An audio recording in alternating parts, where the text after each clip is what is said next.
अभी प्रिंट के YouTube channel को सब्सक्राइब करें और ताज़ा अपडेट्स पाने के लिए बेल आइकन दबाएं। यूपी में कोरोना संक्रमण के कारण पिछले 2 दिनों में 2 पत्रकारों की मौत हो गई है।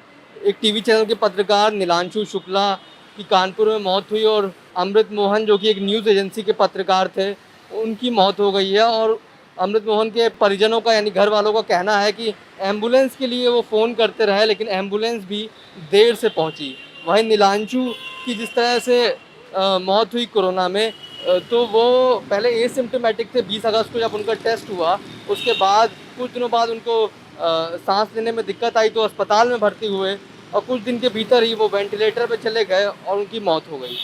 तो पत्रकारों की स्थिति यूपी में कुछ ऐसी है। वहीं योगी सरकार के 2 मंत्री भी कोरोना के कारण अपनी जान गंवा चुके हैं। 1 दर्जन से ज़्यादा कोरोना का शिकार हो चुके हैं योगी सरकार के मंत्री।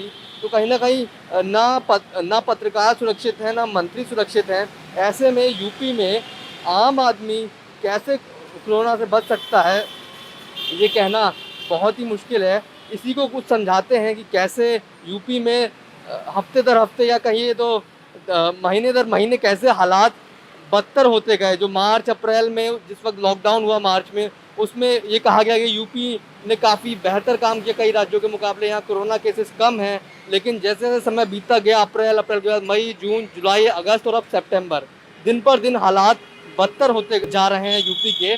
और हम आंकड़ों के लिहाज से इसको आपको समझाते हैं कि कैसे यहाँ के हालात बदतर होते जा रहे हैं।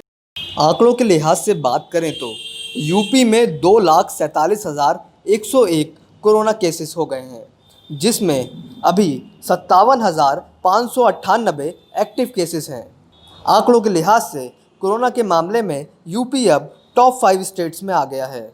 यूपी में अब तक 3691 लोगों की कोरोना से मौत हो गई है। इनमें योगी सरकार के 2 मंत्री भी शामिल हैं। कैबिनेट मंत्री चेतन चौहान और कमल वरुण रानी की कोरोना के कारण मौत हो गई।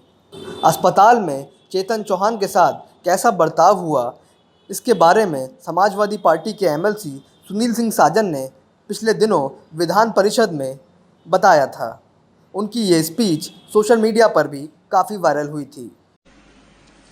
तो गेट से ही पूछते हैं कि चेतन कौन है, तो माननीय मंत्री जी क्योंकि बहुत सरल थे, उन्होंने हाथ खड़ा किया।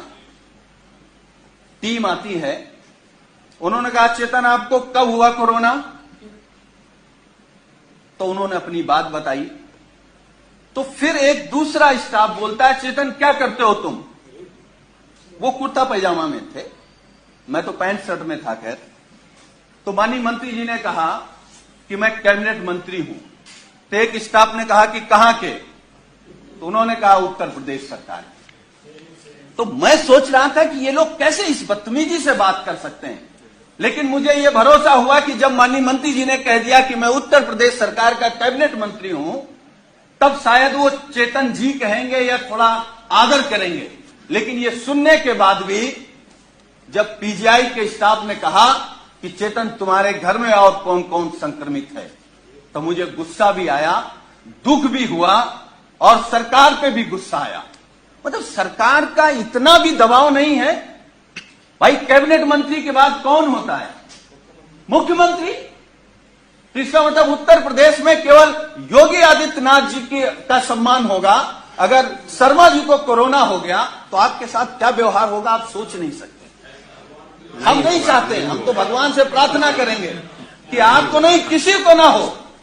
लेकिन उसके बाद मान्यवर, मुझे जब गुस्सा आया, मैं अपना गुस्सा नहीं रोक पाया, तो मैंने डॉक्टर से कहा कि आप जानते हैं कौन है। चलिए आप नहीं प्रभाव में आ रहे हैं कि ये योगी सरकार के कैबिनेट मंत्री हैं, ये वो हैं जो देश के लिए क्रिकेट खेलते थे। तो उस डॉक्टर ने कहा अच्छा ये वो चेतन है, और ये कहते हुए डॉक्टर और स्टाफ पूरा चला गया। वो 2 दिन तक हमारे बगल में रहे। मतलब वो मैं ये कह सकता हूं कि जिस घुटन में थे वो माननीय शर्मा जी नहीं महसूस कर सकते। और मुझे जो शब्द नहीं कहना चाहिए, वो कोरोना से हमको आपको छोड़ के नहीं गए, सरकार की अव्यवस्था से हमको आपको छोड़ करके गए। जब कैबिनेट मंत्री और पत्रकारों के साथ अस्पतालों में इस तरह हो रहा हो, तो एक आम आदमी को यूपी में कोरोना का इलाज कराने में कितनी दिक्कतें आती होंगी, इसका अंदाज़ा लगाया जा सकता है। स्थानीय अखबारों में भी आए दिन कोरोना के कारण मरीजों और उनके तीमारदारों को किन किन समस्याओं का सामना करना पड़ रहा है, इसकी तमाम खबरें आ रही हैं। किसी को एम्बुलेंस देर से मिल रही है तो कहीं बेड की बहुत कमी है, तो कोई पेशेंट सिस्टम की लापरवाही से ही खत्म हो जा रहा है। यूपी सरकार लगातार ये दावे कर रही है कि वह रोज़ाना 1,30,000 से अधिक टेस्ट करा रही है और खुद टेस्टिंग में सबसे आगे है। लेकिन जिस तरह से अस्पतालों में लापरवाही हो रही है, उससे पूरे सिस्टम पर सवाल खड़े हो रहे हैं। अप्रैल में यूपी में लगभग 2,000 केस ही थे, लेकिन मई, जून, जुलाई, अगस्त लगातार पिछले 4 महीने में ये केसों की संख्या बढ़ती गई और मौजूदा स्थिति ये हो गई है कि यूपी में अब 2 लाख से अधिक कोरोना के केसेस आ चुके हैं, जिनमें 57,000 से अधिक एक्टिव केसेस हैं। लेकिन सबसे ज़्यादा हैरान करने वाली बात यह है, जिन स्वास्थ्य सुविधाओं की बात की जा रही है, जितने दावे किए जा रहे हैं, उनकी ज़मीनी हकीकत कुछ और ही है। इसी कारण ऐसे तमाम परिवार अपनों को खोते जा रहे हैं। तो कुछ इस तरह से यूपी में कोरोना के कारण हालात बदतर होते जा रहे हैं, जो कि पूरे हेल्थ सिस्टम पर ही यूपी के सवाल उठ रहे हैं। इस तरह के पोस्टर्स यूपी में हर जगह पर लगे हुए हैं, जिसमें यूपी सरकार अपने 3 साल के कार्यों का गुणगान कर रही है। टैगलाइन भी है 3 साल काम बेहतरीन। लेकिन जो पिछले 3 महीने में, पिछले 4 महीने में जो कुछ भी हुआ, वो कहीं से भी कुछ भी उसमें बेहतरीन नहीं है। लगातार सिचुएशन वर्स्ट होती जा रही हैं। वीआईपी सुरक्षित नहीं है, पत्रकार सुरक्षित नहीं है, तो इस यहाँ पर आम आदमी, गरीब आदमी कैसे सुरक्षित होगा? पूरे न कहीं जिस तरह से कोरोना के केसेस में लापरवाही हो रही है, यूपी के पूरे हेल्थ सिस्टम पर सवाल उठता जा रहा है। द प्रिंट के लिए प्रशांत श्रीवास्तव।